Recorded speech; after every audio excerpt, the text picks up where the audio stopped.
Nous vous en parlions en titre. L'offensive agro-pastorale et halieutique 2023-2025 connaît particulièrement un pic en termes d'action du gouvernement pour soutenir les producteurs entre la mise à disposition des intrants, aménagement de terres cultivables, labour gratuit et subventions.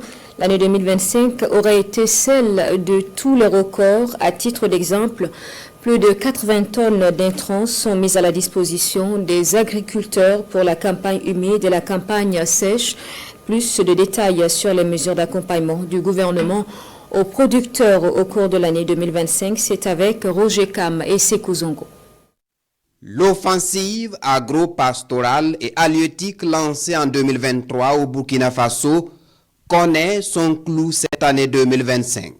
La vision de souveraineté alimentaire du président du Faso, le capitaine Ibrahim Traoré, est traduite en actes.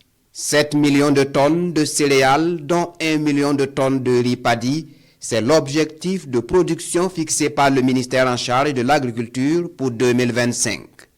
Pour y arriver, le gouvernement casse la tirelire pour accompagner les acteurs à la base.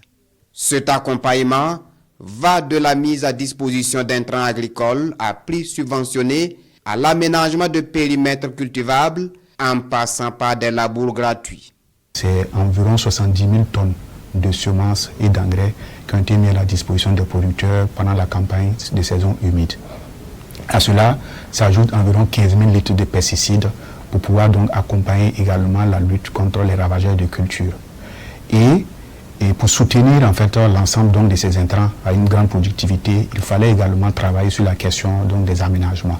Et à ce titre-là, c'est environ 110 000 hectares donc de bas-fonds qui ont été aménagés. Et il y a eu également aussi 33 400 hectares de périmètres irrigués qui ont été donc aménagés donc dans les différentes régions du pays.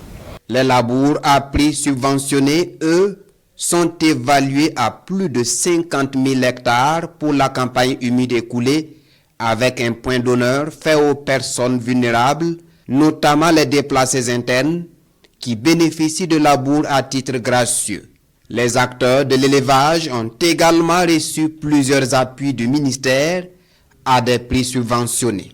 Et à ce titre-là, c'est environ 4 000 têtes de noyaux reproducteurs, donc de petits ruminants qui ont été mis à la disposition des producteurs. Nous avons mis à la disposition des producteurs également 64 millions d'alevins, voilà, pour ensemencer les cages flottantes que vous voyez un peu partout donc, sur nos plans d'eau, mais également 8 millions donc, de têtes ont été vaccinées donc, contre plusieurs maladies telles que la maladie de Newcastle, la périopneumose donc contagieuse bovine, mais également la peste des petits ruminants. Un ensemble d'actions accompagné par la formation des acteurs pour leur permettre d'acquérir de bonnes pratiques. Et une politique pour atteindre l'autosuffisance alimentaire, doublée d'autres mesures. Le ministère en charge de l'agriculture a mis en place une politique donc, avec l'appui de la SONAGES pour débuter des achats bon champ auprès des producteurs. Et à terme, c'est de pouvoir donc avoir une quantité critique de céréales que nous allons stocker, voilà, pour pouvoir faire la péréquation et aussi vendre à prix social, donc au moment où, en tout cas, cela sera, le besoin va se faire sentir.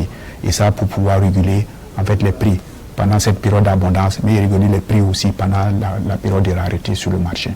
La campagne agricole de saison sèche va connaître le même dynamisme avec le même engagement du gouvernement aux côtés des producteurs.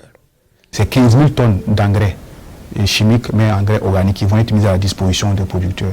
Voilà, la distribution a déjà débuté et pour accompagner également cette production de campagne sèche, nous avons mis à la disposition des producteurs des semences. Et pour ces semences-là, c'est environ donc 350 tonnes de semences de pommes de terre, qui est une culture de l'offensive agro-pastorale, mais également des semences de cultures maraîchères, notamment la tomate, l'oignon et d'autres cultures maraîchères, pour pouvoir donc alimenter également le marché, mais aussi permettre aussi aux 2 unités de transformation de la tomate qui ont été installées aussi d'avoir la matière première de qualité pour la production de tomates. Et un clin d'œil aussi, c'est le blé, qui est une culture phare de l'offensive agro-pastorale. Et nous avons visé de pouvoir mettre environ 1500 hectares donc, de blé en production pour cette campagne. Mais déjà, nous tirons en tout cas à plus de 2000 hectares déjà semés et nous visons au bas mot 2800 voire 3000 hectares. L'offensive agro-pastorale et halieutique atteint ainsi sa vitesse de croisière avec des mesures d'accompagnement jamais réalisées au Burkina Faso. Nul doute que les prévisions seront largement atteintes, rassure le directeur général des productions végétales. Il invite cependant les producteurs à travailler à protéger les céréales stratégiques pour le bonheur des Burkinabés.